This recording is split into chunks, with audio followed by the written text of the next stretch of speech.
Había muchísima expectación con la realidad mixta o la realidad aumentada, como queréis llamarla, en Quest 3. En parte también es dado a lo que presentó Apple este tiempo de atrás y cómo nos lo vendieron. Yo tengo que decir que sí soy un defensor de la realidad mixta y me parece una herramienta útil y necesaria para hacer más grande a la realidad virtual. Pero hay que admitir una cosa, esto aún está en pañales. Las aplicaciones que hay son muy limitadas y aún no tenemos cosas tan básicas como la oclusión de objetos o de nuestras propias manos en tiempo real. Sin contar, obviamente, la calidad que nos transmiten las propias cámaras del visor. De todo esto vamos a hablar un poquito más adelante, pero para los que ya lo han podido probar, ¿es para tanto? He podido ver muchos comentarios hablando de decepción, otros tantos les ha parecido flipante, pero vamos un poquito más allá. ¿Qué es lo que falla? ¿La tecnología que nos han enseñado o las expectativas que nos hemos creado? Vamos a hablar un poquito de las expectativas para empezar. Hay diferentes tipos de expectativas. Lo que espero que pase y cómo imagino que funcionará. Recreamos en nuestra cabeza una situación, imaginamos un futuro y cómo haremos uso de las funciones de esta tecnología, imaginándonos estar casi en la película de Minority Report, por ejemplo. Otro tipo de expectativas son las que se basan en lo que ya conocemos. Así que nosotros esperaremos una tecnología que consiga cierta calidad que creemos normal, como digo, dada la tecnología que ya conocemos como la calidad del propio móvil. Si bien es cierto que una vez sabida la tecnología que iban a usar las cámaras, deberíamos ser conscientes de las limitaciones que iban a tener, pero nosotros siempre esperamos que esas expectativas sean superadas. El penúltimo ejemplo es lo que crees que están obligados a ofrecerte. Es una expectativa que tenemos basada en lo que creemos que merecemos como cliente. Por ejemplo, he visto los vídeos de cómo es la realidad mixta, he pagado un dinero y puedes creer que te han inducido a un engaño y que mereces lo que creías que te estaban ofreciendo, sin ser consciente de que esas propias expectativas que te has creado tú en tu cabeza son imposibles aún como tecnología. Y para terminar, el último tipo de expectativa del que podemos hablar es el que nos crea el propio vendedor o la persona que lo haya probado, en este caso Meta o la propia gente. Y es que la realidad mixta que enseñaron, visualmente a través de los vídeos, se ve muchísimo más atractiva. De hecho, como digo, en vídeo se ve muchísimo más bonito que cuando te pones el propio visor. Y aquí hay un problema. Si la empresa promete demasiado, esto inducirá a los clientes, a nosotros en este caso, a crearnos unas expectativas muy altas, por lo cual esas expectativas no serían creadas por nosotros, sino inducidas por otra persona o la propia compañía, lo cual puede crear que una vez lo probemos, cuando lo tenemos en nuestras manos,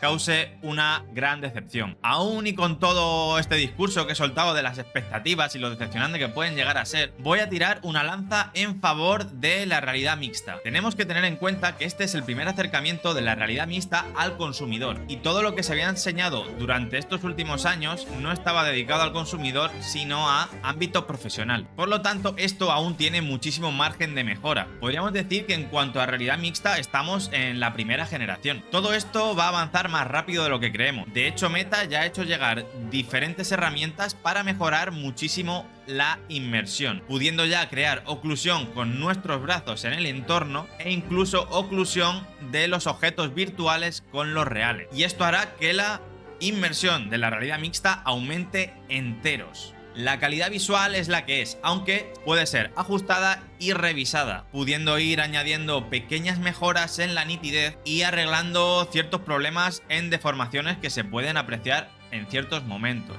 Como digo, el camino a recorrer aún es largo, pero para mí las posibilidades son infinitas. Yo por mi parte, y como dije al principio, creo y espero que esto va a ayudar a crecer a la propia realidad virtual y a hacer que la gente se interese por esta tecnología, que puede hacer transportarte a otros mundos o simplemente modificar el que ya conocemos. El reducir esa sensación de estar totalmente aislado de la realidad a la gente le echa mucho para atrás, y esto lo crea la realidad virtual. Pero si le añadimos esa capa de realidad mixta, esto hace que la fricción de la gente con esta tecnología sea menor, lo cual hace que las barreras sean menores y así sean más atractivas para todo tipo de gente. La mayoría de las primeras impresiones que he escuchado no han sido malas, pero en lo que sí que ha habido mucha controversia es en la calidad conseguida con las cámaras que trae el propio visor. Desde Meta nos recomiendan que para obtener mejores resultados tengamos una habitación donde haya un nivel de luz de al menos 50 lux. ¿Esto qué significa? Pues ese nivel de luz equivale aproximadamente a una luz nocturna suave, que se suele usar para una sala de estar. La forma de asegurarte de que tienes la luz suficiente es usando el truco del libro. El truco del libro se trata de coger un libro e intentar leerlo. Si en esa sala en la que vamos a jugar podemos leer el libro con las cámaras externas del visor, significa que estamos en una sala acondicionada de manera adecuada para usar esta tecnología. Por supuesto, no vamos a conseguir una imagen 100% nítida. Os diría que en ninguno de los casos, ya que la calidad de las cámaras es limitada, pero al menos podremos conseguir un entorno en el cual podremos percibir la realidad con una calidad bastante aceptable y así hacer la experiencia lo mejor posible y lo más disfrutable. Y os puedo asegurar que con luz diurna la calidad que se consigue es muy buena. El problema es que nadie o casi nadie tiene esa luz en su casa o en el sitio en el que suelas jugar con el visor. En el día de ayer estuve jugando toda la tarde en un jardín a la luz del día, donde pude probar varios juegos. Uno que simulaba el mundo de Sword Art Online y podías luchar contra diferentes enemigos cogiendo una espada, pistolas, etc. Y otro de boxeo, en el cual te aparece delante un pedazo tío de 2 metros con ganas de partirte la cara. He de decir que las sensaciones han sido brutales y sin duda creo que es una tecnología que puede crear ese efecto wow del que tanto se habla, ese efecto sorpresa de la primera impresión que crea una tecnología.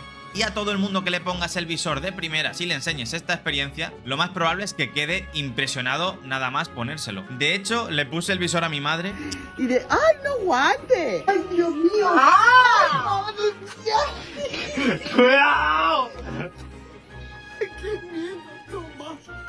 y salió corriendo en cuanto vio a un pedazo de tío con unos guantes de boxeo. Empezaba a perseguirla. De hecho, pegó un bote que temí hasta por la vida de mi propio visor. Y es que a mi madre incluso se le cayeron hasta lágrimas de entre emoción y miedo que pasó, ya que es una experiencia que de primeras puede resultar impactante. Mi hermana, que es más pequeña, también lo pudo probar durante bastante rato. Y bueno, los jóvenes parecen ser de hielo y que no les impresiona nada. Pero el simple hecho de no querer quitarse el visor para que los demás lo probaran, creo que es bastante esclarecedor. Y como digo, no somos aún conscientes de lo que esta tecnología puede aportarnos todavía, pero creo que el futuro será con X de Mista. Muchas gracias por ver el vídeo, suscribíos si os mola el contenido, dadle like y comentad para apoyar al canal. Nos vemos, bye bye.